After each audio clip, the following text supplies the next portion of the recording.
Get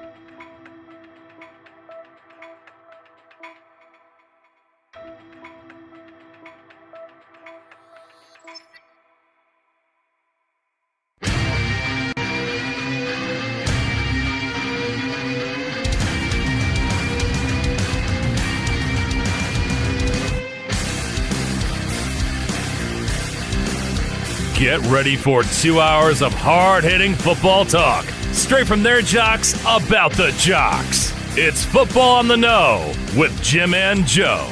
Well, they say it's not the X's and the O's, it's the Jimmies and the Joes.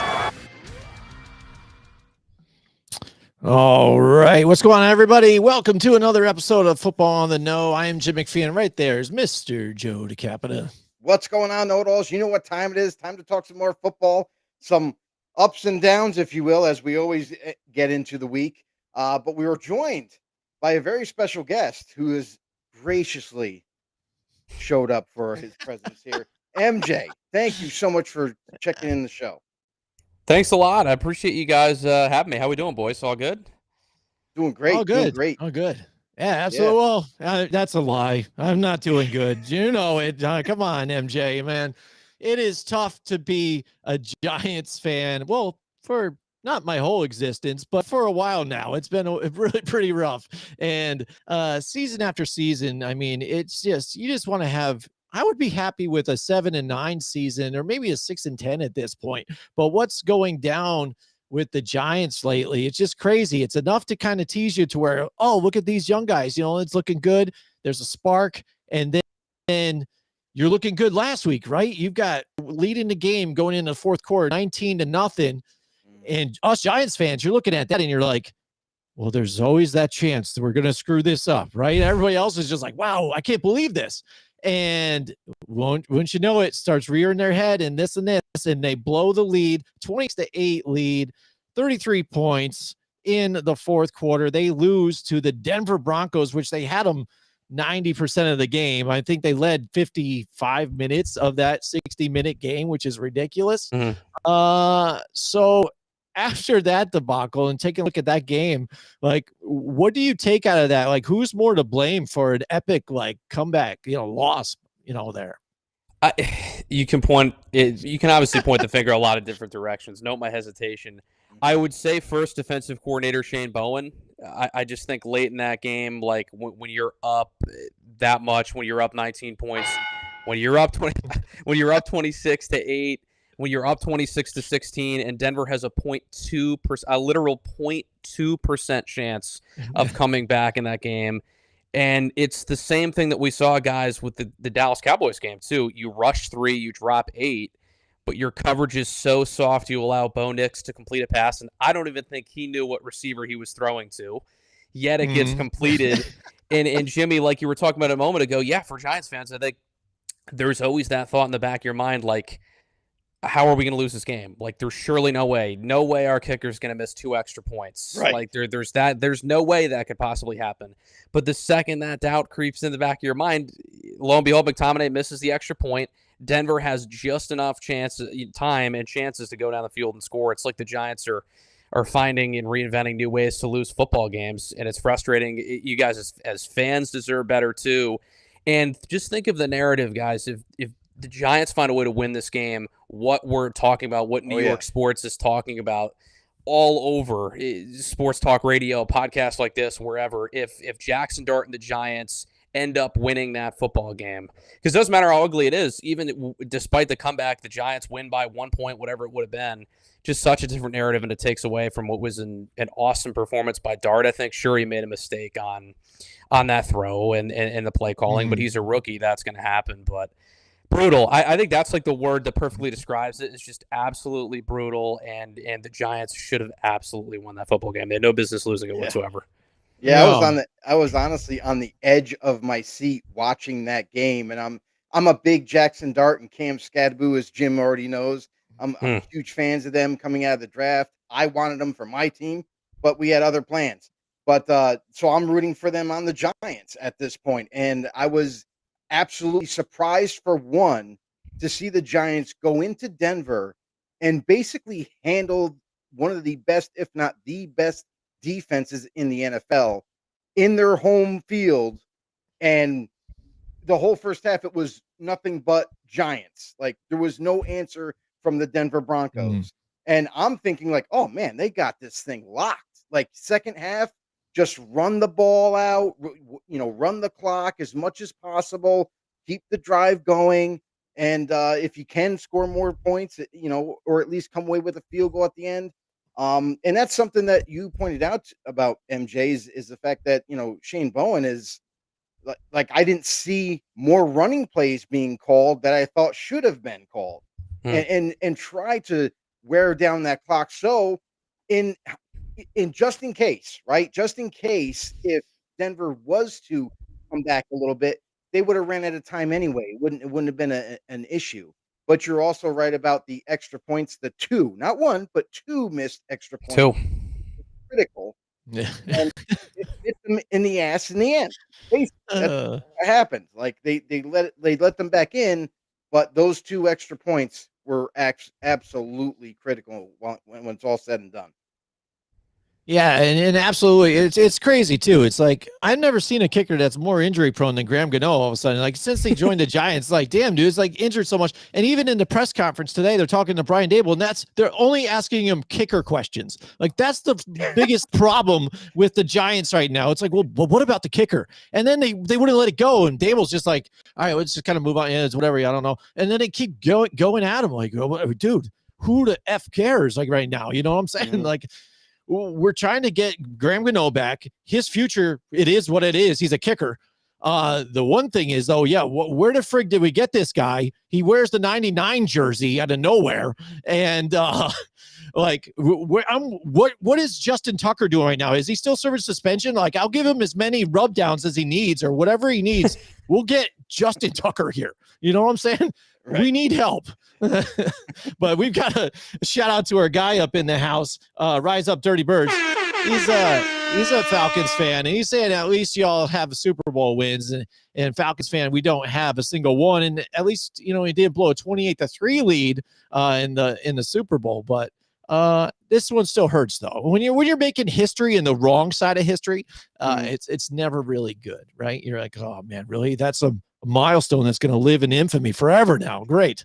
So looking at the Giants game moving forward, again, they give you a glimpse of hope with what Jackson Dart, Cam Skattebo have, especially after that debacle with, we'll say, Saquon Barkley, again, no longer being a Giant. He goes to the Eagles and they instantly win a Super Bowl.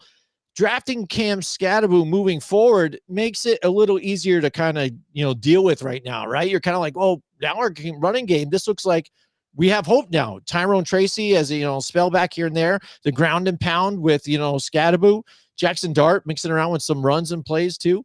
But this schedule doesn't get any easier the rest of the season. I mean, coming up, they've got the Niners after the Eagles here again, back to back. So, I mean, going into Philly, that's not going to be an easy one. The Niners, the Bears, the Packers, the Lions, and now the Patriots with how they're playing. Not easy games here, so it doesn't look good for the rest of the schedule here. Like we know the Giants' schedule has been one of the toughest known here. So if things still don't turn around, MJ, do you feel that Brian Daboll will still be with this team after this season? It's such a good question and a loaded question too, and it's complicated because at least starting Dart when the Giants did at least saves Daboll for the rest of the season. But if you look at it from this perspective, where I think it's just night and day how competitive the Giants now are in every game. Like with Russell Wilson, they're borderline double-digit underdogs. They're over a touchdown underdogs. But now, ever since Jackson Dart has been in, I was at his debut at MetLife Stadium against the Chargers. The crowd was electric. The offense looked good, and they beat a team they had no business beating on paper, let's face it, right? And then every game since then, they're in it. And nobody had them beating the Philadelphia Eagles. Nobody had them, to Joe's point, going in against the best defense in the entire NFL, who led the NFL in sacks and has the longest home winning streak in the NFL, and just completely dominate them and shut them out for 3 quarters. So I think from that perspective, at least as Giants fans, you can say that your team is more competitive and they're now in football games, I think. You've proven that against the upper echelon. You mentioned the tough schedule, Jimmy. Now I'm feeling a little bit better about it as a Giants fan. However, to your question about Dable, I think they at least have to win, I would say, 6-ish, 7 games. Or I think that's more than fair for him to be able to keep his job. You're hearing Joe Shane could be feeling the pressure too. Are they a package deal? Will they both go? I don't know. I think if you see some serious development with Jackson Dart, and I think you've actually already seen that in a couple of games, because like the first couple, it was like, all right, he's got to use his legs a lot. He didn't really have to use his legs at all against Denver. I mean, he threw for over 280 yards and threw incredible passes too. I mean, that 4th and 19 while getting absolutely crushed on and getting a roughing the passer was one of the best throws you'll probably see a rookie quarterback make this season, right? So I'd like the 6 or 7 win mark. I think that's fairly realistic with how they're playing right now, but if not, I would not be stunned if Dable gets fired. It's hard because he picked out Dart. Dart's his guy. And you want to have a head coach develop a relationship with a rookie quarterback, be able to make him progress and show some signs. I think he has, and I just hope for you, Jimmy, and you guys and Giants fans out there that you see some development, because you deserve to see wins. But I think you have a guy. I think Jackson Dart, seemingly, knock on wood, he stays healthy. He's great with the media. New York's, you guys know it, a very tough place to be able to handle the media. I think he's honest. I think he's transparent. He's got that swagger that a quarterback has, and he's already proven it by winning games in this league. So they got to win some more games. If Dart continues to play better, I think Dable at least may save himself into the offseason going into next season. But if things go out of control quickly, I don't see how he saves his job, because he was already on the hottest of hot seats heading into this season. Yeah, and that's something to be said about. Think about this. Like, if they never made that change and they still had Russell Wilson as a starter, basically blowing every single opportunity given to him and continuing to lose, that puts the Giants in a huge hole. Then this conversation that we're having right now is just a very easy one, saying, yes, it's over. It's curtains for that coaching staff. It's time to change and bring someone else new in. But by putting Jackson Dart in there and having the confidence and the know-with-all of what he's capable of, the confidence, the attention to detail that he already has in his young career, he's able to display that. And by no means, it's also helpful that he has that mobility too, to get him out of harm's way early on. And you mentioned, MJ, about his development. Well, he's developing really rapidly right now. I mean, every single week you see a little part of his game getting better and better and better. So now that we're having this conversation about Daboll and maybe Joe Shane and all this, they might have very well, by making these decisions, by putting Cam Skattebo, and now he looks electric out there, along with Tyrone Tracy, now they might have very well saved their jobs with this decision. Because even if, we'll just say let's say they don't get 6 or 7 wins. Let's say they get 5 wins. The conversation will be this in the meeting room: is Daboll sits down with the owner, and the GM will be involved, obviously. But now they have a different conversation. Instead of, well, you guys kind of blew it this year, it's over. It's going to be, yeah, but look at what we were able to do with a very young quarterback, a rookie quarterback, mind you, and this team that is starting to get younger and more improved every year underneath us. Now we got something to look forward to, because guess what? Fast forward to next season, you're going to make the team even better in certain areas that you need. And now who knows what the end result will be. Yeah, absolutely. So, I mean, yeah, something to look forward to. Let's see what happens. It's exciting to watch every week, but again, the takes, all the time, every week, it's just nuts. You know what I'm saying?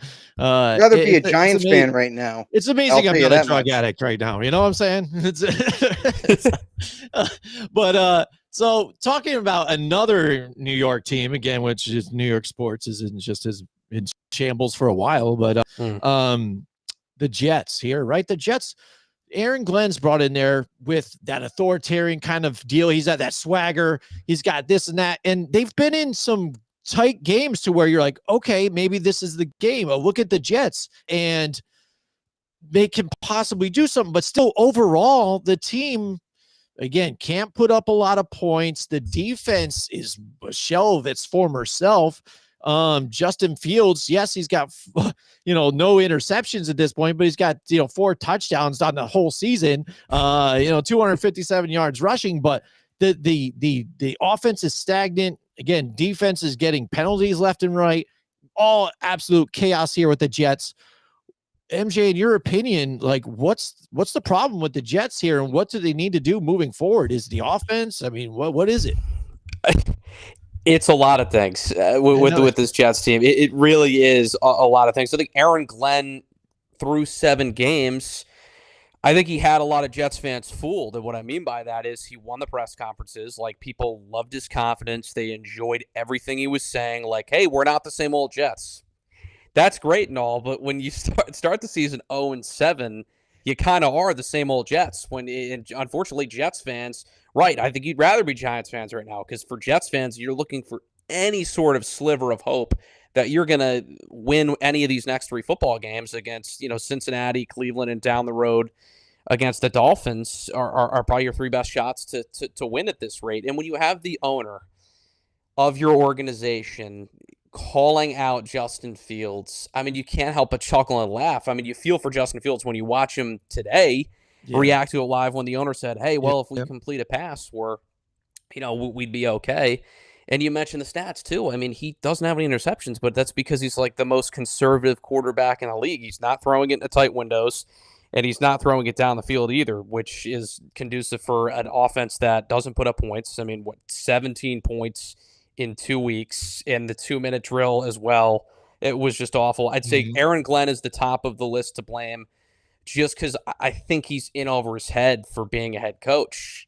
He might be the most recent line of guys that are great coordinators, not good head coaches. I mean, a couple names come to Cliff Kingsbury, right? Pat Shurmur, who went to the Giants. There's a lot of them. Some succeed, some don't, and you hope that's not the case for Glenn. I think I heard a take the other day from Chris Canty from ESPN Radio, and he said, the Lions gave Dan Campbell time, and Dan Campbell started 0-10-1. Yeah. And now the Lions are outstanding. The problem with that is, as opposed to Detroit, you're in New York, and I think just everything is so magnified to where Aaron Glenn just might not be able to escape this. Because, I don't know about you guys, but if he wins 2 games, unless you're banking on the fact that you're going to give him time and the coaching staff time to develop a rookie quarterback, because at this rate, the Jets are on track to have the first overall pick. Other than that, I don't really see how Glenn can survive this, and it's amazing we're having this conversation before they. I mean, they might be an 0-8 football team going into their bye week. It's brutal again with New York sports. To your point, Jimmy, what do outside of Buffalo Bills fans, what do New York football fans have to look forward to on Sunday? Now, Giants, you have Jackson Dart at least. You have Jackson Dart, but you're both assuming you're not going to be able to be a playoff team and not going to be in contention. And for the Jets, everything we just talked about with the Giants, despite the historic loss to the Broncos, I think it's just so much worse for this Jets team. The defense is okay, but the offense is just so bad when you don't have Garrett Wilson playing. Right. Where do you go? And I just hope they start Tyrod Taylor, because Justin Fields, he's just not it. He is not it at all. Yeah, and that kind of leads me to my next question too. So if you feel like they should start Tyrod Taylor, we already know what Tyrod Taylor is. He's got, even on the year, 3 touchdowns with 3 interceptions. And recently he's kind of been that guy, but Justin Fields, you got him tied down. I think Woody Johnson is just as much to blame even for this on top of it all too. Okay. Because he's the ones that signs the paychecks too for everybody. He hired Aaron Glenn. He believed his line. And now you've signed Justin Fields to a $40 million deal. Next year, he's set to make $23 million. And right now, like you're talking about week 7, we're like, we got to bench this guy. This is it. This did not work. We tried it. It didn't work. You know what I mean? So what do you do? Right. And also, when Aaron Glenn comes out and addresses the media and says he's not going to release the starting quarterback to give a competitive advantage to the Cincinnati Bengals. Exactly. Right. You can't have what out of those two, right? What of those two quarterbacks is going to scare you if you're Cincinnati? Man. Seriously, I mean, you're not scared if it's either one of those quarterbacks. And Yes, the money part's key for Fields because I just don't know, guys, how a quarterback can regress that much from week one. I thought he looked really good against the Pittsburgh Steelers. And outside of a fumble that's on special teams and a couple other plays that could have gone here or there, the Jets could have won that football game. But since then, I don't know what has happened with that regression because Fields looked like a completely different quarterback, and it's only been 6 weeks. And I know he missed some time with the concussion. I don't know if he's got an ongoing injury or what, but when you watch him, you just know his first read's going to be like either a check down or whatever else. I mean, -10 net passing yards in a game. That just can't happen. But there are other layers to it. It's easy, like me and people in the media are like, oh, just go Taylor because I think he's going to be better when you watch these games. But from Woody Johnson and the Jets are, I mean, top to bottom, the same could be said for the Giants organizationally, or just have been a failure the last 10 years, and Woody Johnson's right at the top of that list. But there are other factors that go into this. That's why maybe Aaron Glenn's not saying anything. Maybe Woody Johnson's telling him that, like, okay, we have to sit and think about this because if we go to Taylor, unless he gets hurt, are we even going to go back to Fields, or are we just going to eat his money, this year and into next year while he's under contract? That's what makes it tough. Yeah. And that's the unfortunate thing for them right now is they're trying to fumble and try to figure something out. And it doesn't help when your owner is already speaking up for the coaching staff, in the media and basically saying, well, we might have to make a quarterback change. But dude, you just invested a lot of money in this quarterback. You brought him in this year. And I understand he's struggling, but like you mentioned, MJ, early on in the season, the first couple of weeks, the guy was almost kind of electric because he was utilizing his legs along with his throwing arm, and Garrett Wilson, they had a nice chemistry, nice bond there. And you would like to see that continue. Yeah. But since then, like you mentioned, that he's also struggling now. And so much so, it's because they're getting down too early too often in games. And we all know it's not a secret. Justin Fields is not a guy that can bring you back by throwing the football and winning the game in the end. So it's not a secret there. They knew what they were getting themselves into, and they were hoping to be that kind of physical offense, run the ball, utilize Fields with his mobility and arm at the same time, and win games that way. And so far, it's kind of blown up in their face. So what the answer is, I don't think there is one right now. I think they have to ride this season out regardless of what it ends up being, and going to have to sit down at the dinner table and have a conversation in the offseason about what changes need to be made and what they need to do going forward. I want to give a shout to Christian is in the house with us tonight. Christian Dickinson. He's a Giants fan. He's upset too. 33 points in the fourth quarter. There you go. He's got to let it out. Let it out, brother. Let it out. We have a big shoulder. We have multiple shoulders right here. 6 shoulders all together. Come cry on us all. Will you please? All right. So it's all good. We're in here together, brother. So shout out to you. To finish up on the Jets, Paul, he's going to be a free agent at the end of this season. So do you think any chance that they're not going to try and work a deal here before this, that he might be potential trade person here for the coming up? I mean, at least from what I'm reading, yeah, he's one of the top guys. Like everywhere I look, he's a top 3, top 5 potential trade target, up there with like Max Crosby, Trey Hendrickson, some of the elite pass rushers, Jalen Waddle as well. I love that. I'm crying on every one of the shoulders. That's good.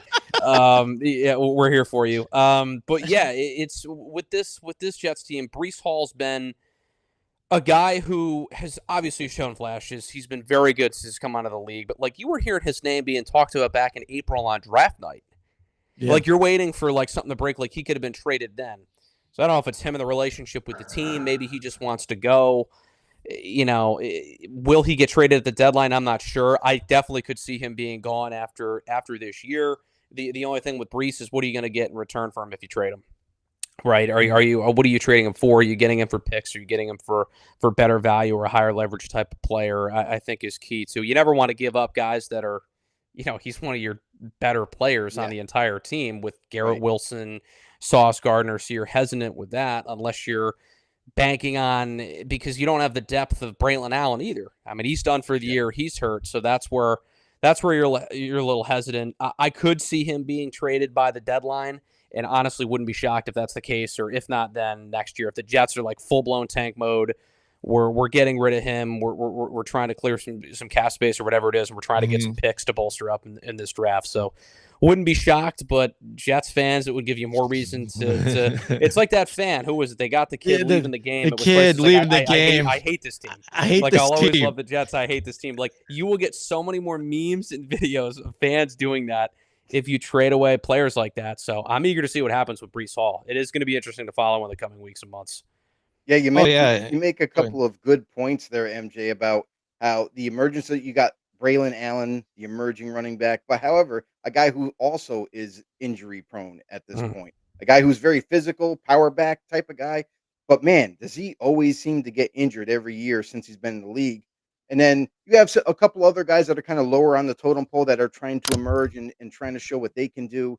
But when it comes to Breece Hall, like, there's no doubt about it. You mentioned 3 players that that's their stars. And if they manage to move on one of those stars, you're not getting better, you're getting worse. And even if you are able to get maybe 1 or maybe even 2 draft picks to kind of help you for this upcoming draft, that doesn't mean that you're going to hit on that. You know what I mean? It's a gamble. Like, everybody knows that. So this team, like, you already have a commodity at running back. You have an answer there already. A guy in his prime who, when he is healthy, he is electric. He's electric in the receiving game, the running game. Yeah. Why would you want to move on from him? So, like, for the Jets, like you said, if they're going to plan on having a fire sale, I get it. They're moving on and they don't want to pay big money to keep him there. Fine, you made that decision. But if you're going to move on from key pieces like this, where you already have an answer for, now you got to make new answers in the offseason and try to come up with something there, whether it be a free agent or a draft pick. Again, in New York, with the amount of players that they've gone through, think about this, like quarterbacks, and Mike Tackett brings up a good point, is Justin Fields the problem in New York? Because the Jets have gone through like 20 different starting quarterbacks since 2005. And that's the thing, is you can't keep recycling another quarterback. Maybe instead of signing a free agent, they should keep Fields, and this upcoming draft one in and have him duke it out in a competition. At least that way you might have some kind of hope, at least for the following year, to see what, if you can strike gold. Yeah, absolutely. Shout out to Mike Tackett out there. Hashtag know-it-alls. That's right. He's one of our longtime know-it-alls. So yeah, let's move on from something terrible like the Jets and the Giants. Let's move on to something nice, right? Well, how about them Patriots, right? Look what Drake May's doing, playing his best ball ever right now in his career, 116 passer rating, I think, and 75% completion percentage. Straight balling, and it's like he's dishing it to everybody. All the wide receivers are getting some, tight ends getting some. The only thing with the Patriots, though, the running game, again, abysmal. 27th in the league in yards per attempt. Fumble issues with Ramondre Stevenson. But that being said, do you think with the team and its current level of success, how long do you think this can last, or how far do you think they can take this? Really far, because Mike Vrabel's their head coach. And I think he's got a proven track record. Where he was in Tennessee, he won with Ryan Tannehill as his quarterback. Tannehill's not, he's kind of your Mendoza line of quarterbacks, like Kirk Cousins-ish, where he's like, you always saw those graphs, like if you're above average, you're better than Tannehill, or you're below average, kind of like that. And in Vrabel, just, there's something about the culture. I think him being a former player, it's just night and day from Gerard Mayo, and poor Gerard Mayo, just 1 year, and that whole thing was a disaster. And you knew Vrabel was rumored, and now it works. And you mentioned Drake May, and just how good of a ball does he throw? I mean, when you rewatch it, that thing is a perfect spiral on a rope to whoever it is. He's lethal with his accuracy. He's coming off a game where I think he only had 2 incompletions total for the game against the Tennessee Titans. He makes smart decisions with the football, which I think is something to keep in mind too. Yeah, the running backs. I mean, being a fantasy owner and having Trevion Henderson, you're kind of like waiting for Vrabel. I'm like, come on, use him more, because Vrabel's being so patient with Stevenson with the fumbles, but then Stevenson goes and yeah, right. That's you're waiting. It's like, all right, he's how many fumbles is Stevenson going to have until we're going to pull the plug on him? But it works. It works with Mike Vrabel. It's not necessarily pretty. Kind of like how he played. He's a gritty guy, and the Patriots find a way to win. And now all of a sudden, the Buffalo Bills, who've had like a cakewalk for the AFC East these last couple of years because the Dolphins and Jets are just way down. Now you've got New England, who has some easy games coming up. You got Cleveland this week, and if they win that, they can still solidify that lead atop the division. And then you're looking at a potential game in December that could literally be for the AFC East, which is great, bringing some competition back in that division. So, yeah, I think New England's legit. I think they can hover around, I don't know, I think 10 wins, 11 wins is realistic, maybe even more, looking at the rest of their schedule. But they're a fun team to watch now. And Patriots fans, aren't they so spoiled? Like, they have Tom Brady for 20-plus years. Yeah. They have a bad year with Cam Newton. They have Mac Jones, good 1 year, and then they have a couple bad years. And this guy's falling, and now you get Drake May, who showed signs last year, and now he's already in year 2. And so much for guys who've had a sophomore slump, guys, right? I mean, C.J. Stroud, Jaden Daniels has been hurt this year, but some of these guys were having down years. Yep. Drake May ascended last year, and you're seeing it this year, and they're fun to watch. I think New England's legit, definitely a playoff team, and heck, they might even win this AFC East and beat out the Bills. Yeah, it's very possible. And you also bring up a good point with how much better Drake May looks this year. And along with that, I think Mike Vrabel did a phenomenal job in the offseason of adding up talent, upgradable talent at the offensive line, which was key. And on top of that, wide receivers. That was a sieve. They were terrible in those departments. And now you look at this year, all upgraded, new faces, playing up to par. Even on the defensive side of the ball, Robert Spillane kind of filling that major role at middle linebacker for them. And this team, as young as they are, they're gelling pretty quickly together, and they're already surprising everybody. It's at 5-2 already. Yeah, I mean, and like you said, that's the big difference too. When you get a NFL franchise that has a good owner, can get the right GM, can get the right head coach, has the right feel in the building, as opposed to some of these other games, like you said, the Jets. People will always question Woody Johnson. People are questioning the GM right now, even two decisions they're making, bringing in multiple different head coaches under different philosophies. But even like New never tried to be a head coach before and you just kind of failed, but maybe get somebody that's been there before, has had success. Look at Mike Vrabel. He's had success not only in Tennessee, but then a player with New England, learned Bill Belichick, learned the Patriot way, but still can give you that information, but he delivers it in such a different way, being on the practice field with everybody, taking those hits to sprinting down the lines with everybody as well, a different, friendlier feel, and just kind of getting them to entrust and say, this is how I was taught to win. It works. Just listen to me and I can take you there. And it's showing right now in New England, and it's really special for them. So moving on to the Buffalo, on the other hand, though, too, they're on a 2-game losing streak. Now they've had a bye week to kind of rest it off, to trying to reset, trying to figure out what the deal is here.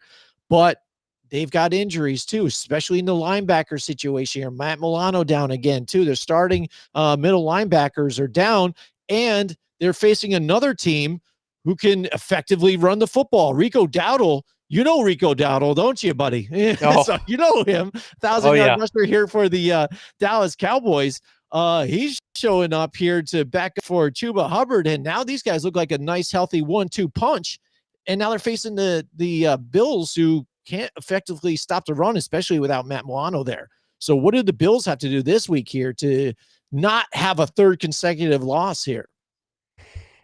They're gonna have to stop the run. I know you just got to talk about what they do. That's what Carolina's gonna do. They're a sneaky team. They are. Dave Canales and Bryce Young, who got a lot of criticism.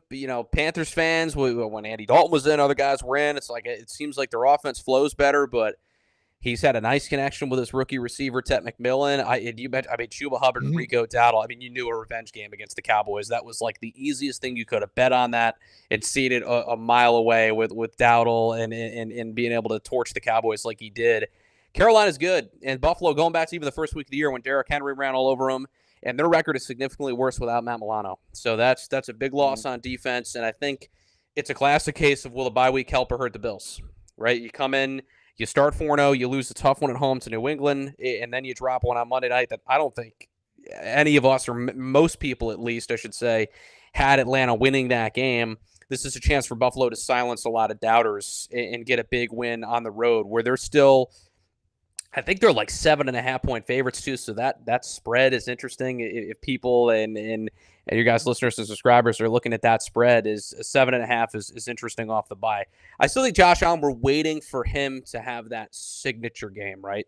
He looks good. He doesn't look like MVP Josh Allen yet, but it's only been 6 weeks, and you're kind of just like waiting for him to unleash it. So I think the Bills will be fine, and they're going to contend with and compete with the Patriots, get a two-way race for the division. I would not be stunned if Carolina certainly keeps this game close and ultimately could find a way to win this game. I mean, they've played well at home. I think if they just run the football and have their way early and keep the Bills' offense and Josh Allen off the field for a majority of the game, I think they'll be fine. But Josh Allen, don't try to play hero. Bills on the same side. Got to try to get James Cook on too, because when he's on, what was it, four straight weeks, 100 yards rushing, and he's one of the more still somehow underrated backs in the league. But one of my favorite matchups for sure, gentlemen, coming into Week 8, Bills Panthers. It's going to be a good game for sure. Yeah, and the Panthers are one of those sneaky teams, and for the Bills coming off a bye week, I'm a little surprised though, because me and Jimmy talked before the season even started about this team. We kind of really broke them down and to the point where we're like, you know what? Again, they look a little weak up the middle. It looks like they might struggle against the run. And also, why is all the pressure, everything always on Josh Allen? There's no other answer outside of him. Where's all the playmaking wide receivers? I don't see any. Khalil Shakir is like the only go-to guy that he has enough confidence in that he can sling him the rock, but he can only do so much. Where's that high-end wide receiver that's a big-time playmaker that he can, like Stephon Diggs when he was in Buffalo, that he can rely on? It's not there. Keon Coleman is being misused as an outside receiver when he's really a slot receiver. And this team, they can run the ball, but then what happens when that doesn't work? And we've seen those struggles so far with the Bills. Now, going further down the season, that's going to rear its ugly head to where, who knows?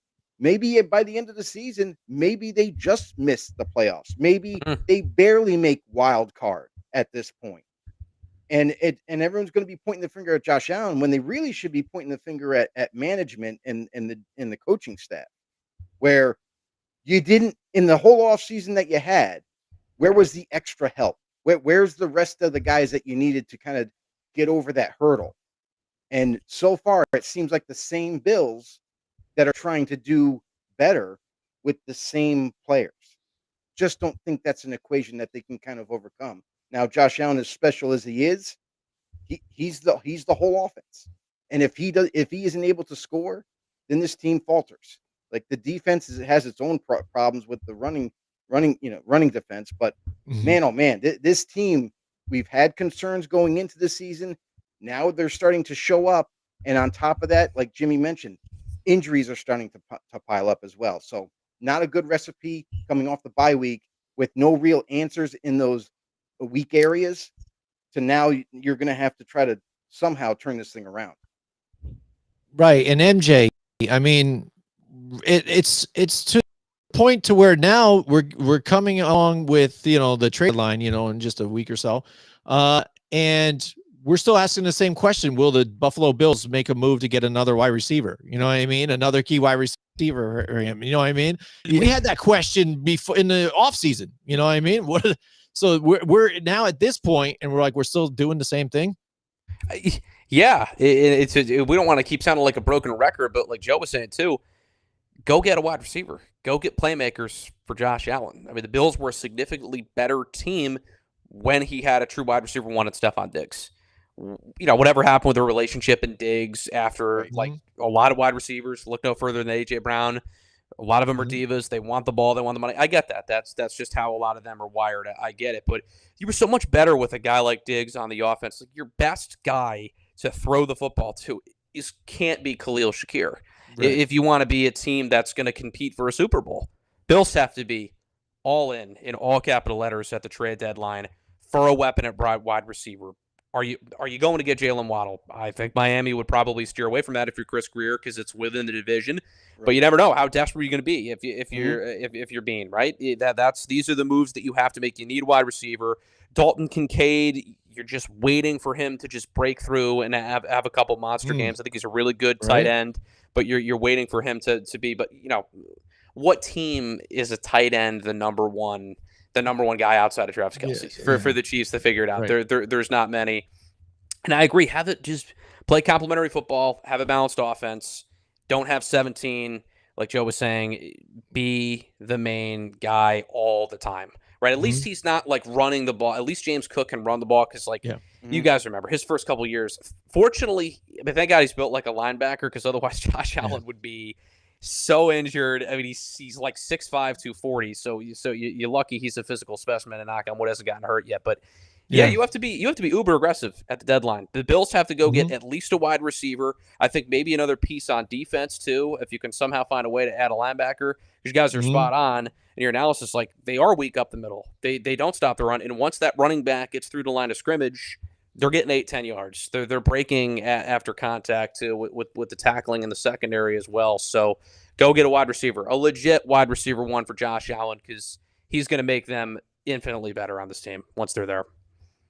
Yeah, absolutely. Again, James Cook, like you said, it also just unsung hero right there, right? I mean, people are just putting him down to he's doing a silent holdout, hold in rather. Say, hey, I want a little bit more money, this and this, and people are kind of like, I don't know if he's worth it. Look what the difference he makes when he's out there, and you're balancing what he does with Josh Allen. It's just very complimentary in itself. So we're talking to MJ Michael Johnson Jr. from 104.5 The Team. He's the host of Open Mic, and then also you're on Roger Weiland doing the what's the name of his show against the Big Board Sports? Right? That's right. You got it. Yeah. It's always been Big Board Sports on News 13, like for the decade or so, or 30 years. It hasn't changed in 40 years. Yes, yeah, exactly. Yeah. He's been a veteran, and I love listening to you guys on the radio too, man. You guys are great together. I know you guys are calling games all over the place too. Busy. I don't know how Roger does it at his age. No, I mean, right? I see this guy all over the place. Not only he's on the radio during the day, but he's hitting up News 13. He's got to be there at 11 to do their thing. He's calling games, Albany games, and things like that. And when does he sleep, right? Dude, at that age, I would be like, dude, I'm dying right now. I don't think, to be honest, I don't know that he does. I mean, he tells me that he sleeps, but like, I'll give you a perfect example.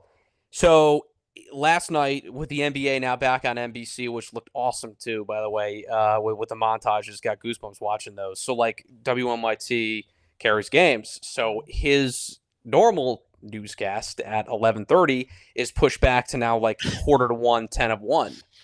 So he comes in and he's like, man, joking with me this morning, he goes, I really should have taken today off. I'm like, why didn't you? you're like 3.5 hours of sleep, and we're trying to do a 3-hour talk show that we've been doing for the last 3+ years. So yeah, he's one of one. He's obviously a character.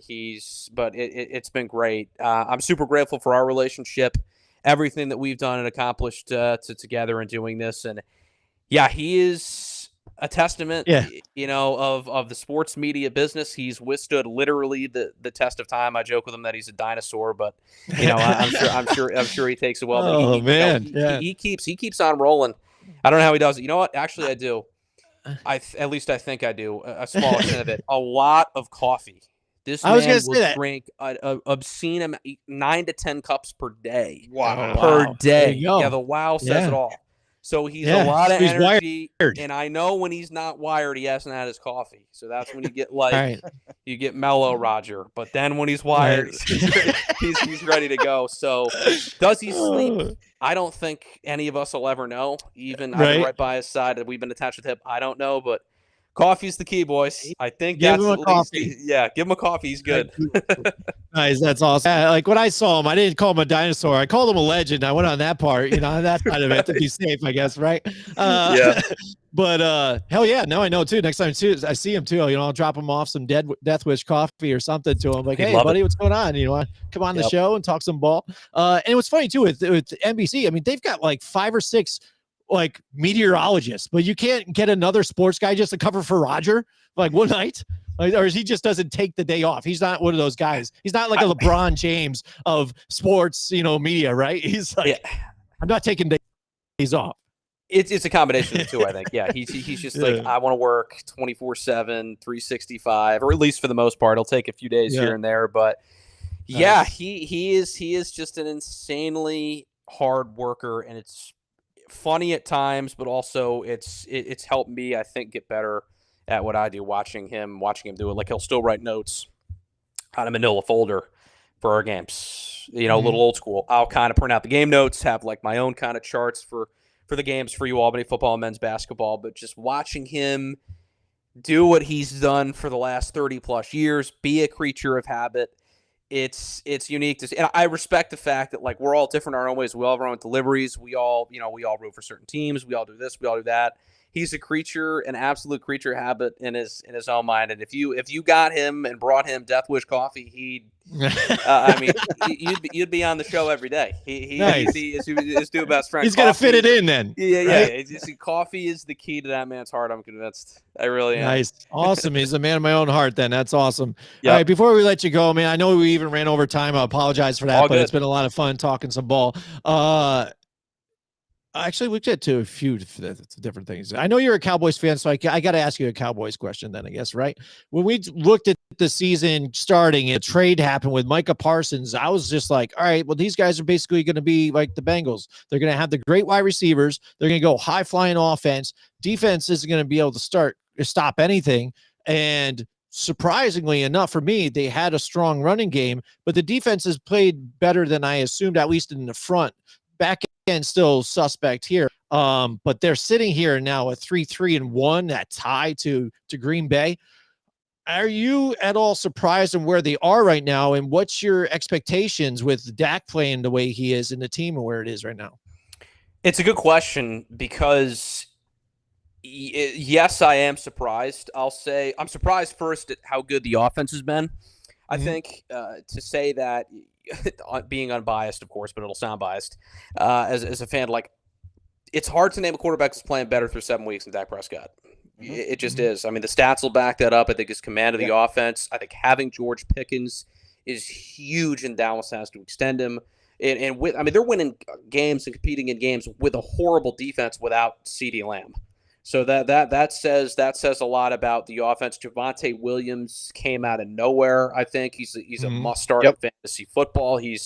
And this is all a testament to their head coach, and you guys will agree with this. And Brian Schottenheimer, Schotty calls a great game. He really does. I think the mix of run and just hard running. Dallas has been down to their 9th offensive lineman, and you don't see Dak getting sacked. They haven't flinched. Right. They haven't wavered, which is furthermore impressive. The defense, on the other hand, I mean, they couldn't stop a nosebleed for about 5 weeks. I mean, Matt Eberflus, this is a guy who got fired, I think, on Thanksgiving or the day after for just a horrible stint in Chicago, and I wasn't thrilled when they went and got him. But, with a team like Dallas and aggressive corners, athletic corners, and like Deron Bland and Trayvon Diggs, I think playing zone is never really the right move, and just playing zone, and that's why Dallas is getting torched. Like there's guys just wide open in these pockets of zone coverage, cover 2, cover 3, whatever. But when you go man, like you did against Washington, you saw them being able to make plays. Yes, Washington was down their top 3 pass catchers, but at least it's given these guys an opportunity to go attack the football where they're good at. When Micah Parsons got traded, along with like any fan, and of course you're pissed off. Of course you're frustrated. Of course you then hate Jerry Jones even more, and then you watch the Netflix documentary and you hate him even more after that. But Jerry Jones has a chance, boys, to do something very interesting here in the coming weeks. He can now use his picks that he got in return to leverage that to get a pass rusher to, in essence, replace Micah Parsons. And Max Crosby's a name you're in, get floated around. Trey Hendrickson as well. I'm eager to see what Dallas does, but if they make a move like that, they're not Super Bowl contenders. Like, get out of here with that. But, like, I think they're instantly a playoff team right after that. And I think Dallas at this rate, 6th or 7th seed in the NFC East, I think realistically is their ceiling. But if they get in with that offense, I'm eager to see what Denver does this weekend. Because Denver's coming off a game where their defense got exposed by the Giants, and nobody's been able to stop this Cowboys offense yet. So that's one of the better matchups heading into this week, too. But Dallas, I could see, and that tie helps too. I mean, I hate ties. I think the NFL needs to do away with them, but that tie could be a tiebreaker for one of the last spots in the playoffs too. So something to keep an eye on. But my Cowboys usually, unlike Jets and Giants fans, they'll compete. But I can sympathize and empathize with you guys because we're usually all on the golf course at some point by January because Dallas has given me plenty of brutal losses and heartbreaking defeats too. So that's where we can all relate. Yeah, absolutely. And again, those tight matchups with divisional opponents is going to be factors for them as well moving forward and making that playoff run. So yeah, I had to get a Dallas question in there. Of course. I really can't stand. I call him push off George Pickens because I mean he's just nonstop. He's the one that creates the contact, gets the push off, doesn't get called, but he'll get the pass interference call somehow. How does this happen? Like, what is going on? And maybe again, just my bias being a Giant fan, but it just blows my mind. So, it's accurate too. He does, and I that was a point I didn't get to. So I'm glad you brought it up, Jimmy. Where he's so good at he's like a gnat or a fly, like swarming around your foot. Like he's a nuisance. Like he can get under your skin. He's now the mic'd up with Lattimore too. Like he knows, he's like, I got you now. Like when he's under your skin, he's going to try to work the official. He's going to try to push off, do this, do that. Half of the pass interferences that have been called are probably on him. Actually, probably 75% of them are. I'll take it as a fan, but there's only a matter of time before the officials in the league are like, that is not going to fly.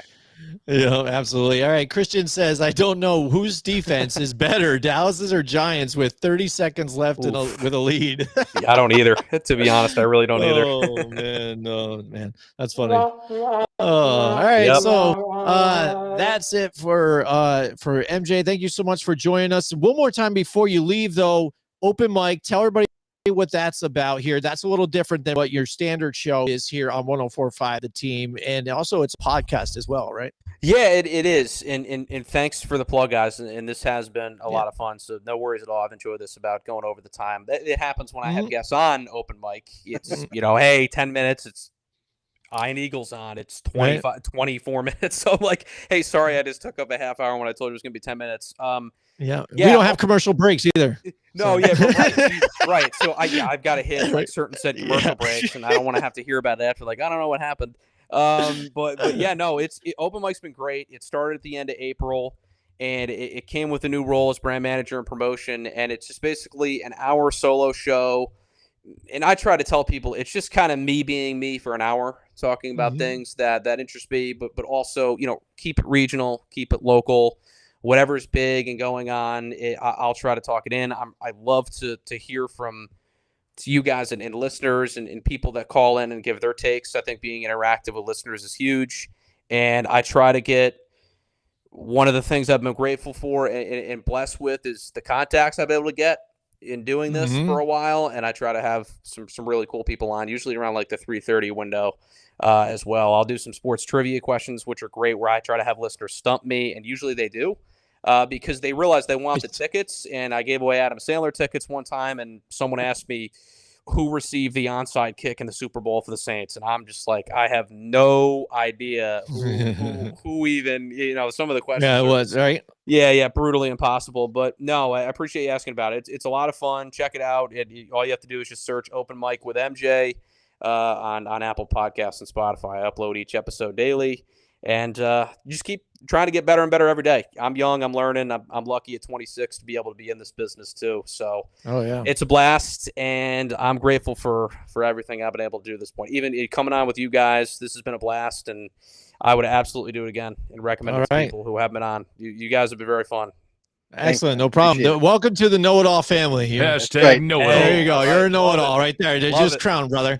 All right, so you're in. All right, so thank you so much for joining us. We hope to talk to you again soon, throughout the rest of the season. We'll see what happens. All right, brother? Sounds good. Appreciate you guys having me, all right? Take care. No problem. Thank you. Take care, man. See you. Go, man. All right, Michael Johnson Jr., 104.5 The Team, ESPN Radio. That's our local ESPN affiliate. It's good, man. I knew he would be a good interview, man. Good to have onto the show. He knows his stuff. He's entertaining.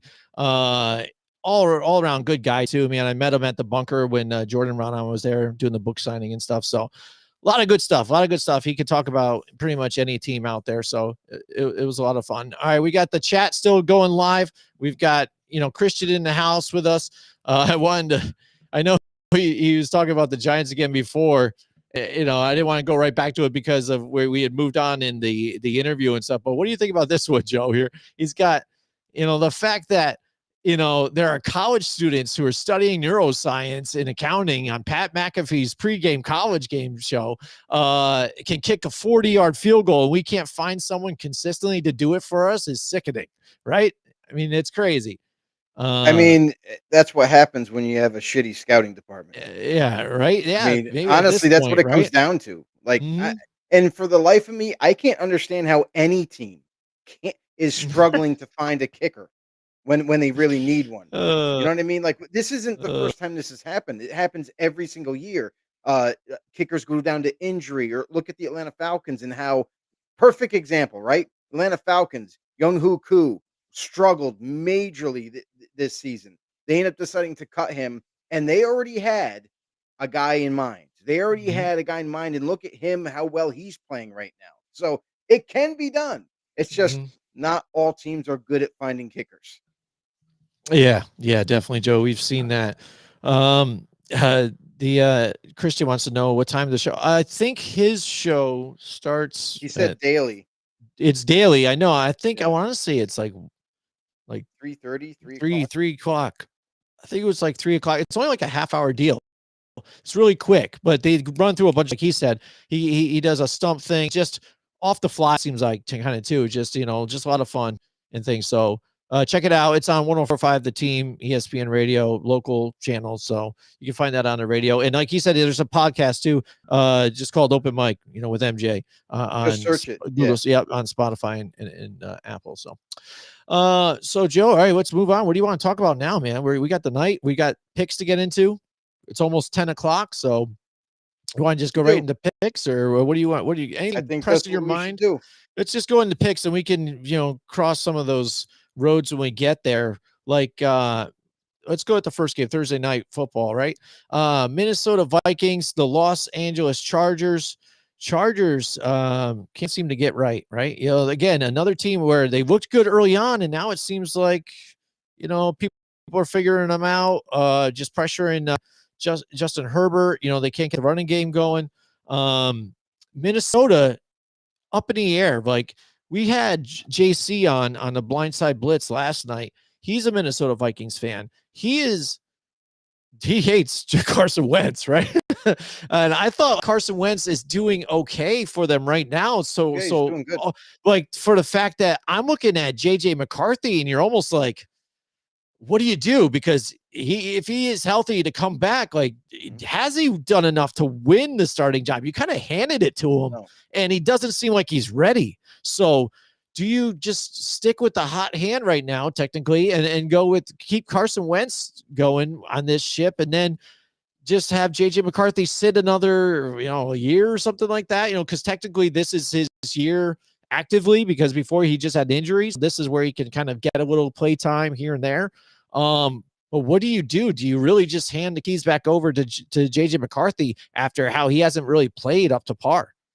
No, and he wasn't ready to take over the job either. Like, don't get it twisted. This guy wasn't ready to just be the starter right away.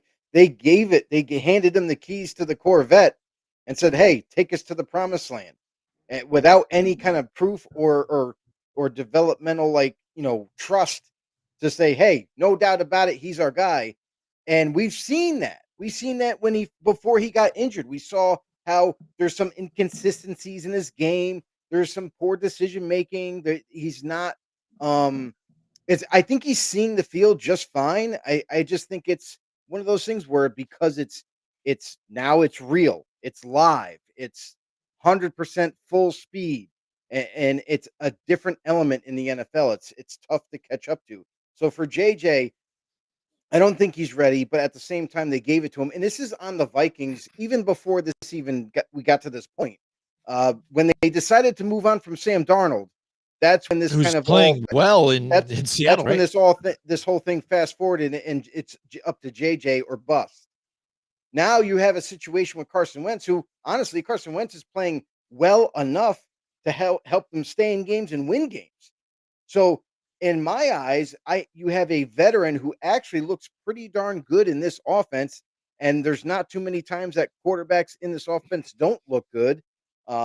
So I say you ride with the hot hand. Why make a change now when things are going well? Your team is getting healthier every single week now. Aaron Jones is due to come back, I believe, this week or the following week.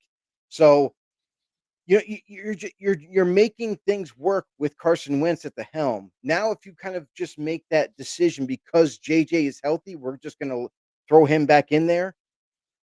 Again, this guy hasn't played in several weeks. You want him to jump back in again and try to like become the guy. I just don't think that's the good decision. Or maybe they hold him off. Maybe they don't, because there's still question marks even this week. Like, it's Wednesday right now, and I don't think he practiced yet.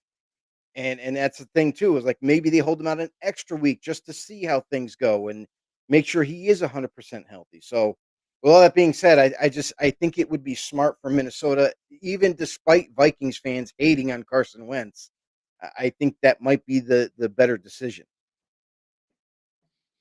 Yeah, I agree. You know, I mean, that's why it's kind of funny to get JC's take on it all and stuff. And I feel like you can't just hand it back over. I think he should definitely start in this game, and that gives you a winning chance. Like they almost won last week. I mean, Right. there's opportunities, and you almost get to that point to where I'm surprised again with Justin Jefferson not being really kind of like disappointed in things a while, but with him not getting the ball, we've seen guys like Jordan Addison start to pick up though too and get the ball and get it plays here. And if it wasn't for the touchdown turned around on Hawkinson and stuff, I mean, we're talking a different story here. But I'm in agreement in this. I think this game Thursday night is going to be a good one. It's going to be close. I think Minnesota really has a real good shot to win this one.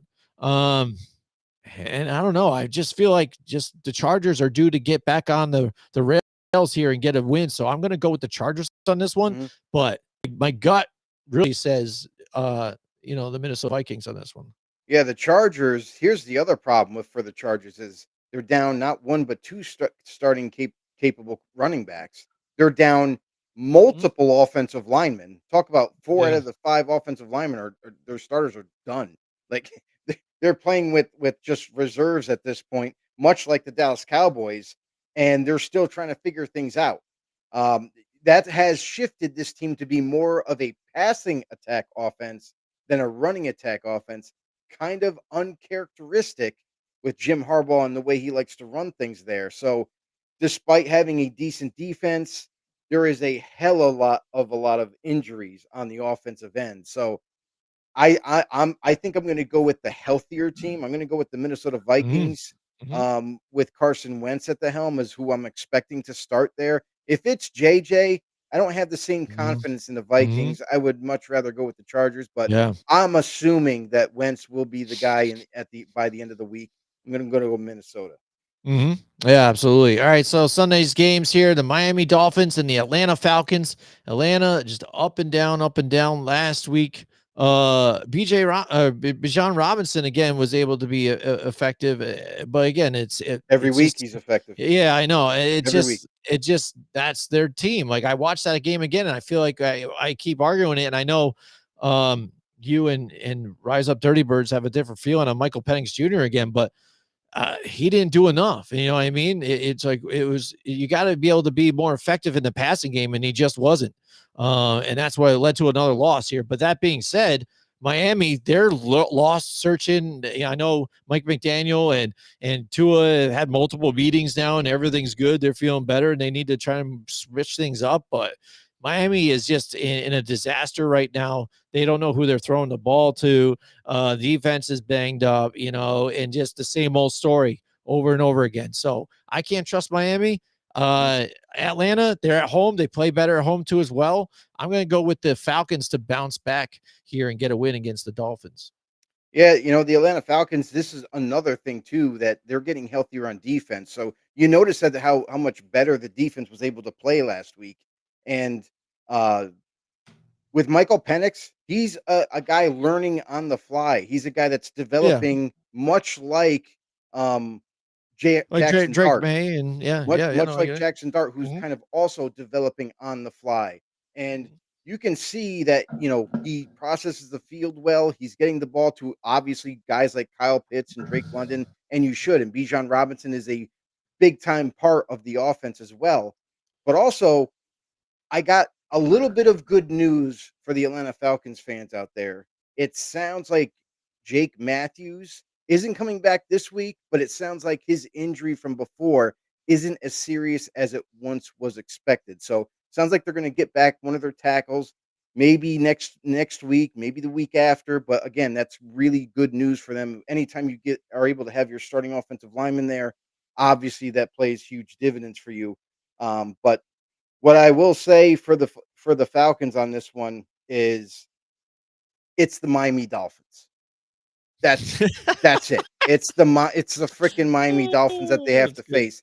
It's Tua quarterbacking, and last week this dude couldn't even throw over 100 yards passing, and no touchdowns were thrown, but he had Mm. 3 INTs. So that just goes to show you how much that team is struggling offensively, defensively. And you're going to Atlanta now. You're not playing at home. You're going to Atlanta.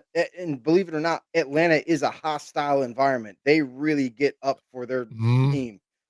Give me the Falcons in this one. I don't think it's going to be really close. I think the Falcons might be a statement game for them. Yeah. Yeah, I think they better make a statement here on this one. New York Jets and the Cincinnati Bengals. Bengals, how about that? New life, right? Joe Flacco comes there. He's got these Mhm. weapons to play with. It happened just kind of how we had said it would happen. Like when you get those types of dudes there, like he even says, like, I've been around some good receivers, but the way these guys attack the Jesus. football and it's just in their hands, just bang like that. The catches that they make, I just throw it near them and they come down. It's like it's suction cups to their hands. And what a move that once it happened, we were all kind of like, why would you do that? You're making an interdivision trade with the enemy with their down their starting quarterback. You give them a guy who was starting caliber for you then, and Mike Tomlin literally spit the same thing out the same day.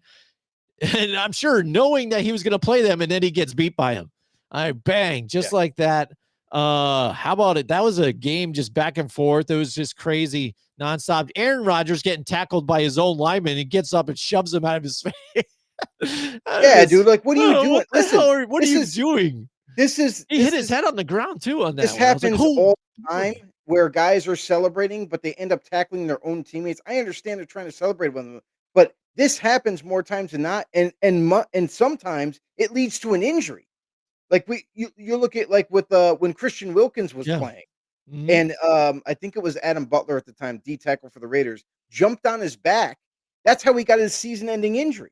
mhm. So it's like, dude, what are you doing? I could understand why Rodgers got up and was pissed off at Yeah, him and what the hell are dude. you thinking? He's like, I'm over "Dude." 40 years old, bro. You're turning me into dust. Yeah, yeah. Come on, bro. I mean, I'm trying to but, make it here. You're like, but anyway, dude, you but, know?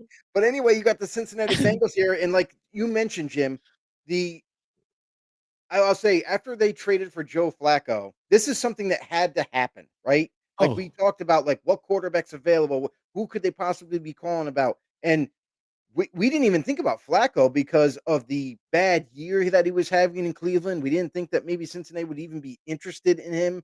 But with him coming to Cincinnati, this is a guy that's a veteran. He's been there, done that. And now that he has even probably some of the best weapons he's ever had, if not the best, with T. Higgins and Jamar Chase, Jesus, he loved it so much that he threw to Jamar Chase oh they yeah. completed 16 catches, Uh-huh. 160 plus yards, and a touchdown. Not to mention Mhm. T. Higgins had 6 catches, 96 yards, and a touchdown himself. So of course he loves his new offense. When you have weapons to throw to like that, like we mentioned on the week picks before, like last week, we were talking about this and how possibly when he gets to Cincy, he might actually play way better than he was in Cleveland because of the high end weapons that he's going to be able to throw to. And it showed against the Pittsburgh Steelers where he just lit it up that night.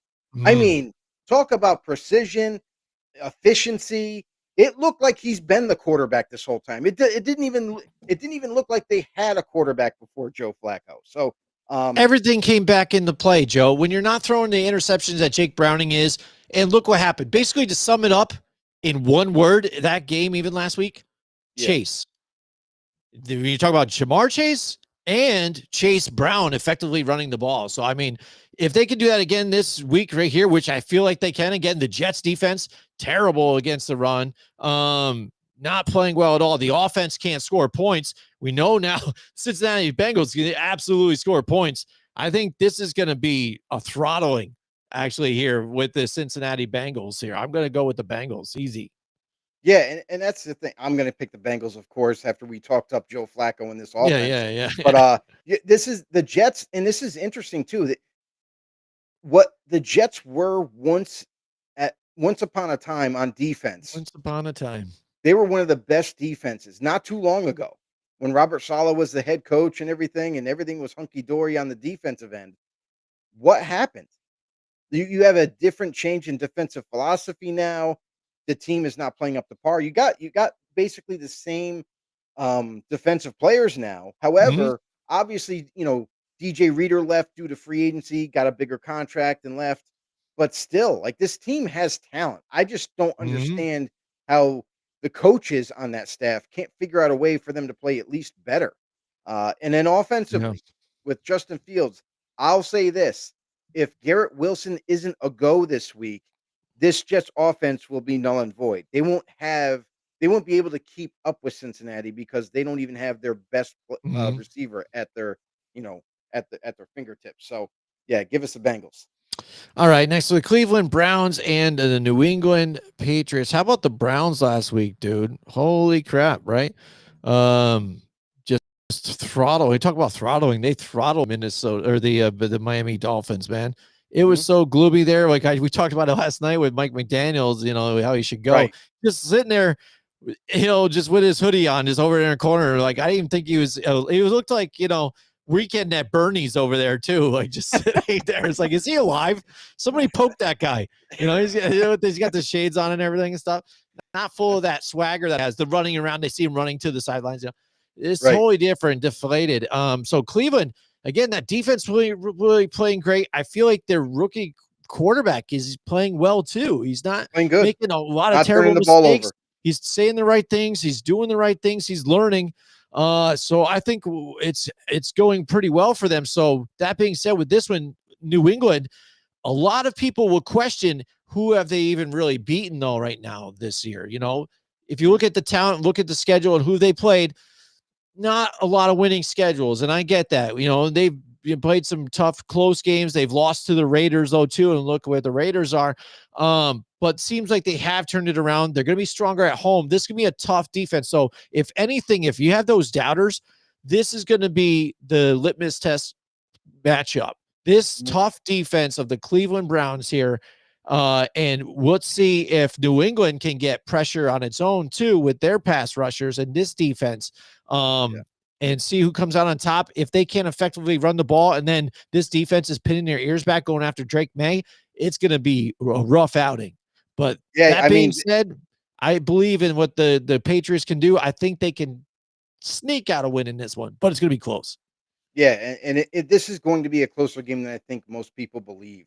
Oh, yeah. Both teams have good defenses. I would give the edge to the Browns. I feel like they have a slightly better defense. And then offensively, it's going to clearly go to the Patriots. Drake May leading the charge there. I'll say this: the difference in this game might come down to Ramondre Stevenson, to be honest. The turnover, the Cleveland Browns are going to be looking to strip that ball. He has a huge history of it this year. He leads the league in fumbles. And you still keep this guy as a starter. That's one big question mark I have for Mike Vrabel.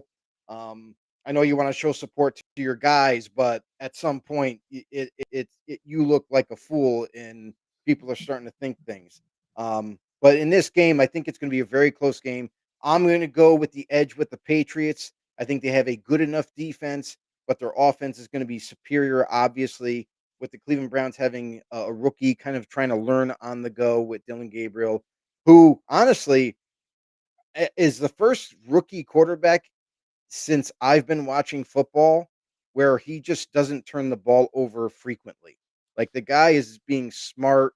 You could call it conservative, but I just think he's being smart with the football and was highly efficient in college too. So maybe that's kind of showing up in the NFL right now. Knock on wood. Hopefully, he continues that way. Yeah, absolutely. All right, so moving on now to the New York Giants and the Philadelphia Eagles. Yeah, again, the The Giants were Giants able won to the win. first matchup. You win the first matchup. So that's telling right there enough. You know what I mean? They won by double digits, and they still can win this one, I feel like, again, but they haven't won in Philadelphia and God knows when. You know what I mean? Yeah. So this is going to be a tough outing. Last game was at home. So they at least had Giants fans going crazy, getting the energy going. No one in this stadium is going to be cheering for Jackson Dart at all whatsoever. And with the Eagles, again, it seems like the Eagles do this like on purpose. Like they know they have the talent. They kind of sit there. They're like the Chris Jones of teams, right? They just sit there and mellow back. They have what they have, but they just kind of relax and do it. And they wait until people start saying, "Oh, you guys just aren't doing it enough. You guys don't run. You don't pass enough. Oh my gosh, blah blah." And they're like, all right, let's go.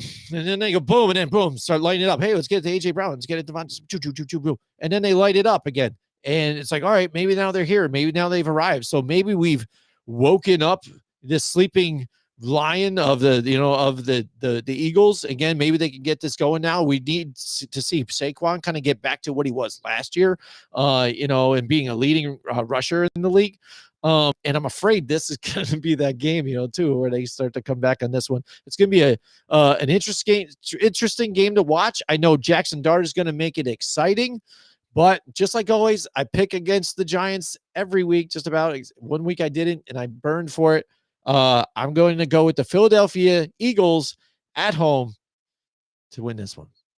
I'm going to say this. I don't think that we've seen the best football from the Eagles yet. I don't think they're awake. Right. I think they had a decent game last week, but nothing that we're accustomed to as of last year's run to the Super Bowl. So I still think they got a long way to go. And yes, they've shown some spark last week, which was nice, especially for some fantasy owners out there that were kind of being super frustrated with the receivers there with AJ Brown and Devonta Smith. And Jalen Hurts as well. But this is going to be yet again a knock 'em out, drag 'em out type of football game. And I gotta say, like the Giants have definitely impressed me going into Denver and doing what they did. Like to a defense that isn't light on their feet. This is a very tough Denver Broncos defense, the best in the football league, in my opinion. And for them to not only hang up 19 in the first half, but to basically score even more in the third quarter, I can't believe that this team is where they're at right now with a rookie quarterback, a rookie running back in Cam Scadaboo, and this team seems to be buying all in. A defense that is now getting rest instead of having to play the whole game on the football field. This is a different New York Giants team than Giants fans are used to. This is a competitive Giants team that has turned it around pretty quickly. With Philadelphia Eagles, I understand they're going to be home, but man, I gotta say, like, I don't care about the environment. I think the Giants have proven that they are a physical football team and they're up to the challenge. Give me the New York Giants going into Philly and getting a 2-0 in the division. 2 wins against the Eagles in one season. Holy smokes. The Buffalo Bills and the Carolina Panthers. It's tough to gauge this one too, because Andy Dalton is a capable, quarterback, but then also he was the one to help Buffalo get into this playoff run that they started now consecutively. So where the Buffalo Bills fans had gifted Andy Dalton, to his charity and things like that too. So he's going to be facing off against the Bills here as the Carolina Panthers. This Panther team has been really tough to kind of figure out, but then a tough out for everybody though too.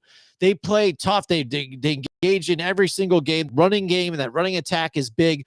And they basically just was asking Bryce Young, just don't screw it up. Get it to your receivers, play efficient. And he was, you know what I mean? And that's what you do. These other, we already know about Ted McMillan, but even Legette's getting back involved in the offense. But under Andy Dalton, I'm still not sure. And this team, not expecting a whole lot out of them, but they're, I think, overperforming in what I expected. That being said, I think this could be a closer game than it probably should. Buffalo coming off that bye week, 2 consecutive losses and a week off. Maybe they come into this game a little sluggish, even though they've been trying to get healthier, try and prepare. But again, injuries at the middle where you said they were soft even in the first place. Again, in that interview we just had, no Matt Milano, the run stopper aficionado. This is going to be the Carolina Panthers running attack versus if the Bills want to stay in this, they have to be effective here with James Cook too, like MJ was saying too as well. It's got to be a running game back and forth, and then Josh Allen make his plays that he does well here, getting it off to his wide receivers here. After it's all said and done, though, I take the Buffalo Bills in this one to bounce back. Yeah, if the Bills were 100% healthy, I think this would be a tough go for the Carolina Panthers. I feel like the Bills would not just run through them, but I gotta say, they're the better team in terms of like their overall power on offense. Defensively, like you said, like we've mentioned it, they're lacking in that department. And guess what? You're going to have to play against one of the better running teams in the recent couple of weeks that they have Rico Dowdle starting. Chuba Hubbard came back, by the way, is also healthy, so they're going to be splitting carries. So you're going to get a healthy dose of the run game that you still struggle to stop. And going into Carolina, it's not in Buffalo, so you don't have the fans behind you. I think this is going to be a huge challenge for the Bills on defense, for them to stop a rushing attack that has been absolutely electric. And no team so far has been able to slow them down or stop them.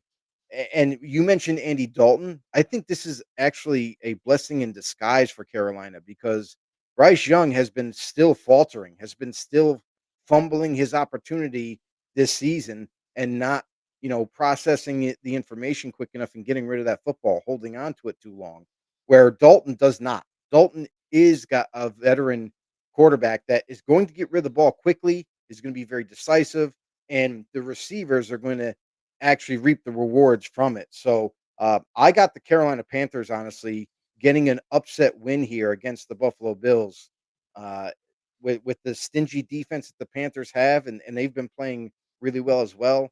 So, yeah, give me Carolina. All right. Next, the Chicago Bears and the Baltimore Ravens. Lamar is, I think, practicing now, but it's still questionable whether he's going to be able to play or not. I don't think they're going to play him unless he's completely ready at this point to where this team is. Who knows what they're going to do. But Chicago, they seem like they're starting to get a little better here. Caleb Williams, again, making some plays, but again, a lot of bonehead mistakes too. Things that he's not reading, things he's missing, overthrows too. There were definitely opportunities in that last game too, to where he could have cashed in a lot more, even though they still pull out the victory against, the Saints. It was a bit tighter than it really should have been. Oh, yeah. I think he definitely had missed opportunities. But we knew that, right? Right. So luckily for him, he's facing, a banged up Baltimore defense who is going to start getting healthier. I think if Lamar does play, that's just a game changer in itself here too. And I'm obviously going to go with Baltimore. But if Chicago, again, they're playing and you're looking at Snoop Huntley or Cooper Rush, it's going to be a bit tougher, because that offense isn't running the same. Yeah, it's interesting because Huntley didn't even start last week. Yeah, I know. We thought he was going to, right? He didn't. So, although they did end up benching Cooper Rush and Huntley went in later in the game, which is like, okay, the game's over with already. What's the point? Yeah. What's the point? But Ravens, I fully expect him to be back, Lamar Jackson, and even though he was limited today, it is his first practice back after having that long rest with the bye week included. But I think they're going to slowly ramp him up as the week goes. And if bearing a setback, I think this guy is going to start. And if Lamar Jackson is in fact starting, that offense is a drastic different team when he's in the lineup, because now you have to worry about him, not just as a quarterback, but also as a guy who can take off with the ball. And that's where this offense kind of feeds off of, is just from him. So give me the Baltimore Ravens in this one. I fully expect Lamar Jackson to be a go by the end of the week. And I don't think the Bears are going to, I think the Bears might make it a game, Mhm, but I think it's just because they have good coaching now with Ben mhm. Johnson and his staff. I think that's why the game might stay close, but in the end, I think the Ravens pull it out. All right, the San Francisco 49ers and the Houston Texans. Houston, everybody's talking about, again, how CJ Stroud having a down year, this and this. But, dude, again, we questioned, you're It's not trading even away him. Laramie Tunsil, traded your best guy on your offensive line away. And then now you're having offensive line problems, even too. He's getting sacked nonstop. You can't get comfortable when that happens. We've seen it happen to Josh Allen. That's Mhm. why they've lost consecutive games. The defense is trying. They're trying to keep them in it, and they're doing the best they can here and there. But Right.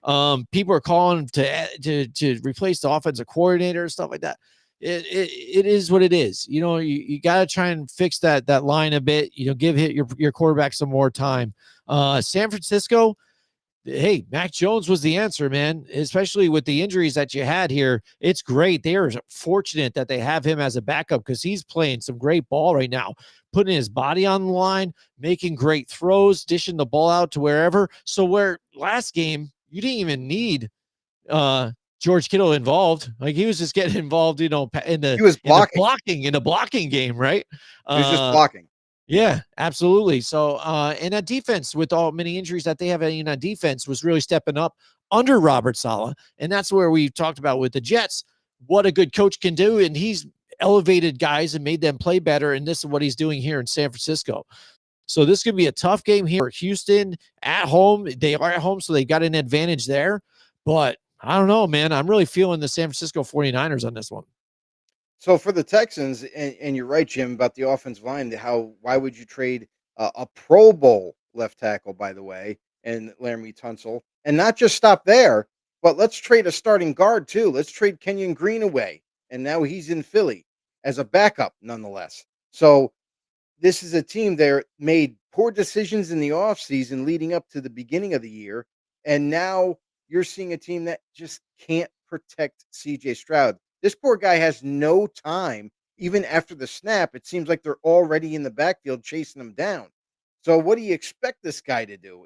And yeah, everybody would love a quick answer and say, hey, yeah, just go out and sign some offensive linemen. But the fact is that there's really not that many left right now in free agency that are worth grabbing, and that you can plug and play and start and make a big difference. So unless you're going to trade for some offensive linemen, a couple here, there, maybe even just one really good one before the trade deadline approaches, to hopefully turn this offense around.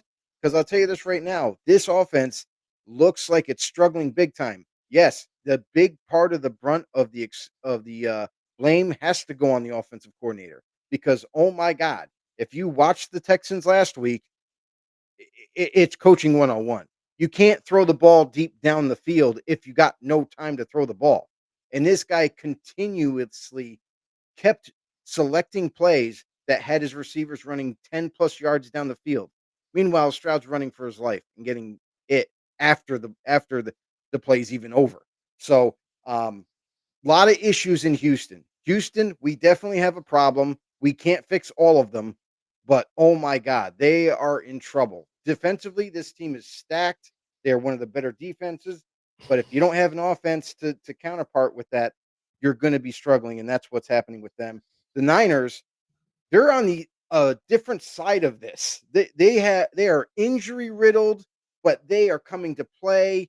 The players that they put in to step up next players has to step up and make a big impact, and they're all doing their part defensively, offensively.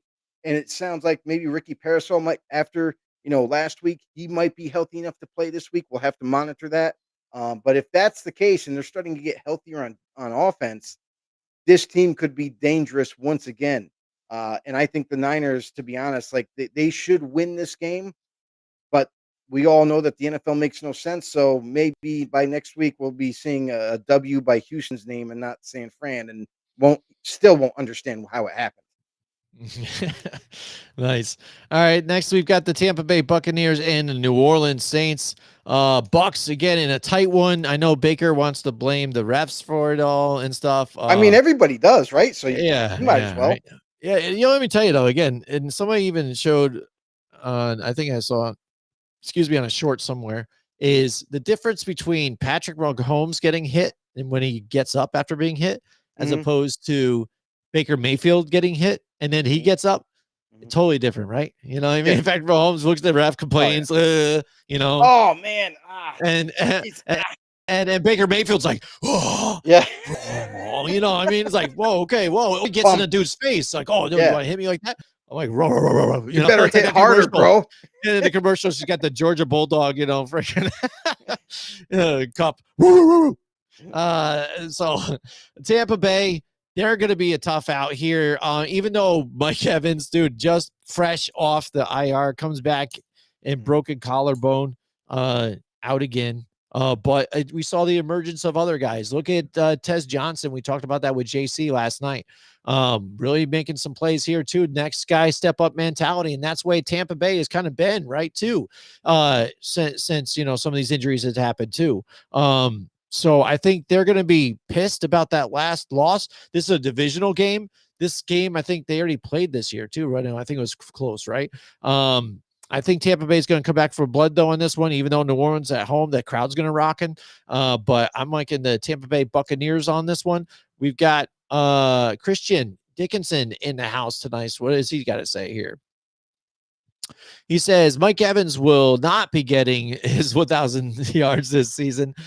So forget that message I sent you this week, Joe. Yeah, he asked that before, and I said that even to my wife.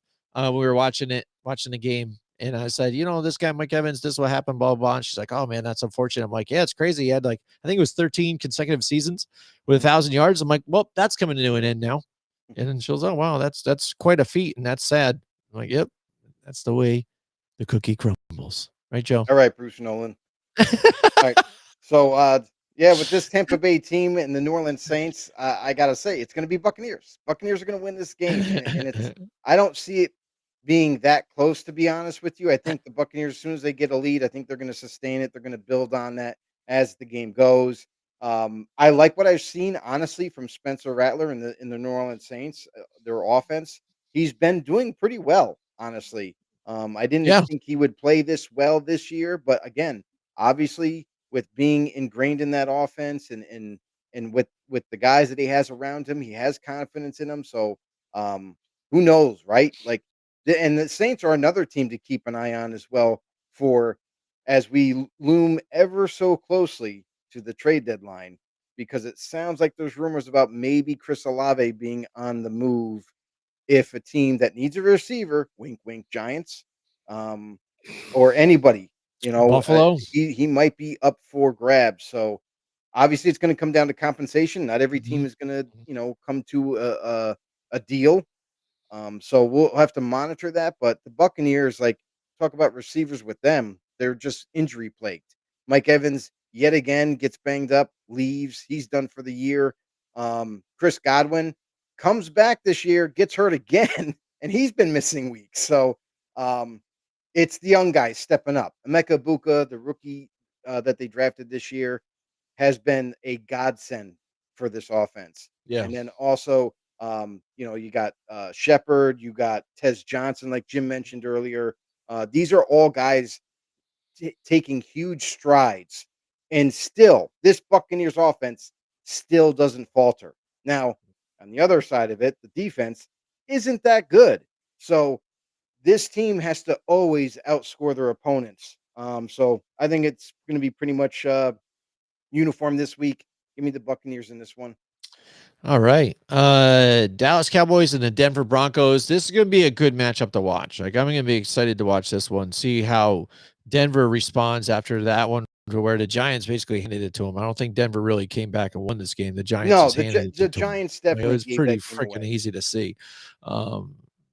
Everything I think I've seen about the Denver Broncos and Bo Nix too, I think is what I pretty much thought too. So, Dallas, again, they've got Pickens. Oh, now that they got CD Lamb back, he's made some plays too last week too. So they were running on pretty much all cylinders last week, getting the running game going as well too. Again, that's defense still sus, but as long as that offense can keep scoring here, they'll be in some good shape. Now that's the test here with this one, with this Denver defense here. How well can Dallas, score? Who is Surtain going to be on? He's going to be on Pickens, or they can move him around. He's going to be on a little bit of that. CeeDee Lamb in the slot. How effective is that going to be? We might even see a big day here with Jake Ferguson here up the middle too, just because that's a good, safety blanket here for Dak Prescott as well. But overall, I think this is going to be a fun game to watch. And even though Denver, I'm rooting for him to win here on this one, just because I don't want to see Dallas win again. I'm not as high on Denver though. I think I'm gonna go with the Dallas Cowboys in this one. Yeah, I mean the Cowboys can't stop anything on defense, and I know MJ earlier in the show was mentioning how he would like to see them play more man. I think that would be a mistake because Travion Diggs cannot play man. He will get eaten alive against good or decent to good wide receivers. And guess what? Cortland Sutton's pretty damn good still. So yeah, and they were playing zone. I mean, you put him in man, he's going to be a lost puppy trying to find his way. The Cowboys defense, like I mentioned, like they're having issues so far this whole entire season. They don't have an answer. They traded Micah Parsons, so they really don't have any pass rush. That to me, if you can only score points but you can't stop the other team, it's going to come down to the end of the game. I like my chances with the Denver Broncos. I mean, this is going to be a defense that the best defense they're going to face. So we're really going to see how good this offense really is this week. Right. Give me the Denver Broncos in this one. I'm going to go with the better defensive team on this. And they're also home, so that actually helps them as well. Yeah, it's just that simple for me. Oh boy. All right, next the Tennessee Titans and the Indianapolis Colts. Even though despite losing their head coach, you'd see maybe a turnaround here for Tennessee. Doesn't look so good. Colts rolling. Like we talked about last week too. Maybe this was going to be kind of a litmus test for them, but you've also said though, offensive line for the Chargers banged up. They don't have the running backs either, so that's their kind of their bread and butter there. But really, all together though, Indianapolis just complete on all phases. I mean, you talk about teams and how you got to play and compete. You want to be good on all phases, and that kind of checks the box, I think, for all of them. They've got the quarterback ding, they've got the running back ding, they've got the offensive line ding, and some good wide receivers here. We had a Michael Pittman, sighting too on top of it. Again, their young tight end here, Warren, he's still lighting it up here too. So right now, I think Indianapolis is really rolling. They've got a really easy schedule, I think, too, moving forward. And running on all cylinders. I think they're tough to beat right now. And then a divisional game here against the Titans. I just see them rolling them here at home too as well. I like the Colts in this one. Keep it going. Well, they are playing the worst team in my opinion in the NFL. So I mean, if you're a decent team, you should be coming away with a win. The Colts are on fire right now. Give me the Indianapolis Colts. Really not much to explain. They got a great defense that's really kind of running on all cylinders. Offense. Who's going to stop Jonathan Taylor in this matchup? Just the dude's been running rampant this whole season and is actually running his way to possibly MVP status right now. So, yeah, Colts this is an easy pick. Yeah, absolutely. And then on the other side too, Titans, Cam Ward, the turnovers, the pick sixes are crazy, and he's the most sacked quarterback in the NFL right now. So let's move on to Sunday night's game, Pittsburgh Steelers and Green Bay. They already talked about it. I watched a couple of press conferences here. Everybody's excited. The return of the Green Bay Packers here to Pittsburgh now, and Aaron Rodgers right there showing a lot of love to each other, but then also, hey, we got to, we're going to be able to pull out the victory here against them. Pittsburgh still isn't that Pittsburgh. We saw it here against the Cincinnati Bengals. And I think Green Bay has a really good offense here. They could do the same thing to that defense. That defense is no longer kind of that steel curtain that the Pittsburgh Steelers have always kind of been known for, right? TJ Watt really isn't making the impact that he used to before either. You know what I mean? You give him all that money. We talked about it, and it was on the broadcast after the loss to the Cincinnati Bengals. You've got all this money invested in that team and on that defense, and you lose to Joe Flacco here and the Cincinnati Bengals here. So what did you even pay for at this point, right? You paid all those guys to get you that championship. You got Aaron Rodgers to get you further in the playoffs. And now they face a tough team, a tough opponent where Aaron Rodgers used to play for. Offensively good team, good defense. Micah Parsons now it seems like he's hitting his stride. Multiple sacks last season. This is going to be a fun game to watch, but I feel bad for Aaron Rodgers here in this Pittsburgh Steelers team. I'm going to go with the Green Bay Packers here to win under the lights. Yeah, Micah Parsons Micah Parsons. That's how you say his name. Cool. I got you. He's got 4 sacks last week. So he really kind of exploded onto the scene last week, helping that Packers defense. And this is an interesting team too. This is another one of those teams where everybody kind of thought and had tabs on early on in the season and said, "Oh, this is the favorite team in the NFC is the Packers." They were dominating people, and then they started struggling for some unknown reason. And now it seems like maybe they're turning the corner to being, ascending again. Once again, can they beat the Pittsburgh Steelers? This is a team that they don't normally face. Obviously, they're in 2 different conferences, but I expect them to have their A game. The Steelers, on the other hand, this is a team to kind of monitor and keep an eye on as the trade deadline gets closer. They have already been rumored to be looking around for another wide receiver. Jim, you know that we mentioned that they need another wide receiver, another answer besides DK Metcalf, and it looks like they agree. So maybe watch out for Chris Olave, maybe getting traded to Pittsburgh. Maybe Jacoby Myers could be another guy that they might be interested in. But then again, they got Aaron freaking Rodgers who will just dish it out to anybody. You saw a little bit different of an offense last week with Pat Freiermuth being heavily involved, basically not lining him up in his traditional inline tight end position, but more than not lining him in the slot as a wide receiver. And they just broke out like gangbusters with scoring with him. So look for much of the same this week against Green Bay Packers and their defense. But this is going to be a big test for both teams, I feel like.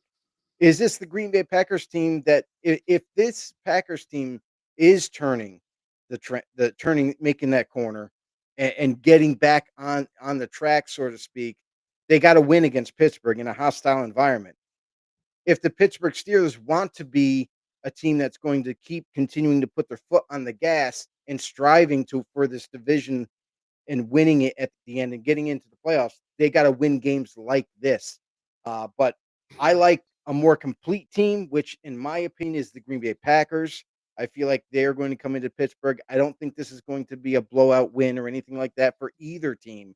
It could go either way, in my opinion, but I'm going to lean on the Packers in this one, edging out the Steelers, getting a win in Pittsburgh by a field goal. All right. Well, field goal game. All right. Now, Monday Night Football. Finally, a Monday night with only one game. Oh, my gosh. Trying to watch that Seattle game when it started at 10 was brutal, man. But Seattle started to pound them, so I was able to shut it off early. I was like, all right, I'm good. But how good does Sam Darnold look, though, man? Oh, my God. Talk about even when we were talking with MJ about, Drake May's ball, Sam Darnold's ball, even too. He was throwing some nice, balls that looked like, on a string here, just right to the receivers too.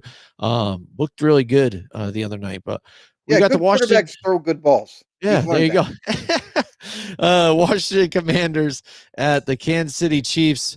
I'm rooting for the Commanders, but it doesn't look good here. Kansas City at home is pretty much unstoppable. You got the refs on top of it.